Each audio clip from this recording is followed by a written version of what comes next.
and I'm here for a little inspiration. If you have some for me, please write it in the chat. I'd love to read it, and I hope to impart some for you. And just riffing, if you will riff with me, just mostly about how we all sabotage ourselves when there's something we really want to create. And we get in the way. And how do we do that? Well, sometimes if we recognize, it's so much easier to avoid doing it. So one of the ways is perfectionism. Is anybody out there a perfectionist? Yeah, that's a deadly disease because it's tough, because it's very hard to be perfect. The other one, of course, is shame. And then lastly, it is not accepting the self. So let's talk about perfectionists. Perfectionists basically grew up being praised for achievement and performance that was based on our grades, our mannerisms, our appearance.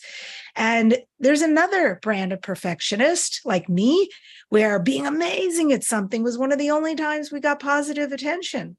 So somewhere along the line, we adopted this really dangerous and debilitating belief system that says, I am what I accomplish and how well I accomplish it. So we adopted this idea and it runs through our heads. Please others, perform, be perfect. How well does that work for any of us, right? Not so much. So really what healthy means, the contrary of that, what healthy means is it focuses on you. It focuses on me instead, such as how can I improve? Perfectionism instead keeps the focus on others, such as what will they think? Perfectionism hampers success. And research shows that it often leads to depression, anxiety, addiction, and missed opportunities because, oh my God, perfectionists, they're so fearful of putting anything out into the world that could be imperfect or disappointing. Or maybe they make a mistake, right? So we think that perfection protects us. Doesn't. In fact, it's the thing that's really preventing us from taking flight. So next time you find yourself in that pleasing, performing, perfecting space, just say instead, I release this. Thank you for sharing. And how can I improve? How can I change that? And shame is a really interesting one because it's not guilt. It's a totally separate emotion from guilt.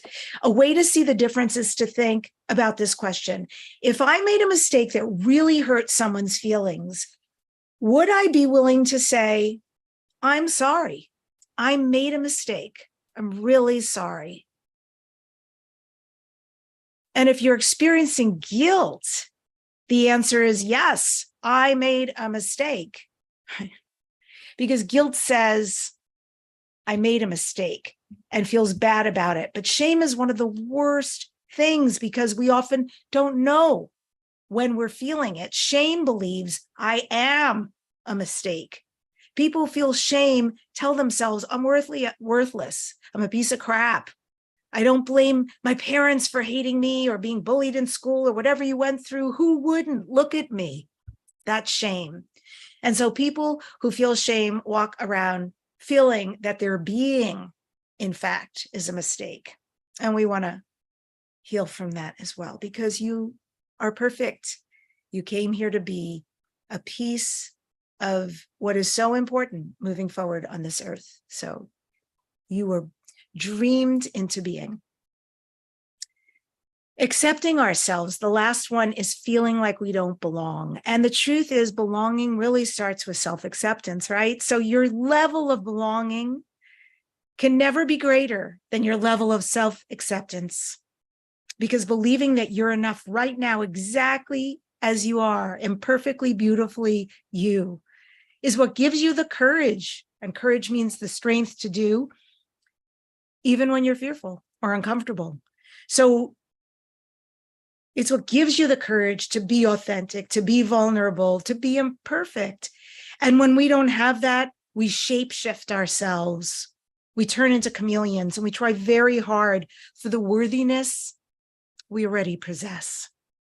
So I hope that inspires you to remember how very, very worthy you are and how very, very wonderful already. Happy Sunday, happy summer. And I'm about to roll out an amazing free webinar.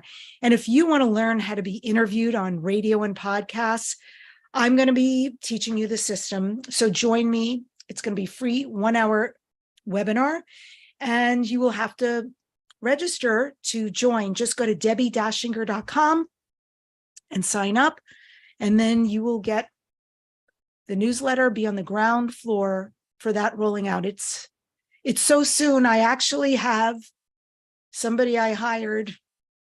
I see coming across the screen texting me that we have to finalize some of the stuff. So it's for real.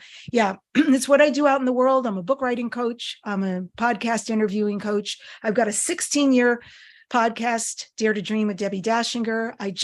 I'm on 50 platforms, but on YouTube alone, I just surpassed 12,500 subscribers. And you can go to youtube.com/Debbi Dachinger, watch the shows there. And again, if you'd like to learn how to be interviewed, I'm also a publicist to a handful of clients, so I know the ropes. And I've been interviewed on, who knows, over 2,000 media outlets. So I know both sides of the microphone and this system. Let me teach you what I came here to do, part of it anyway. And I'll see you there. Go to debbidachinger.com. I hope you're inspired and sign up for the webinar today. Thanks.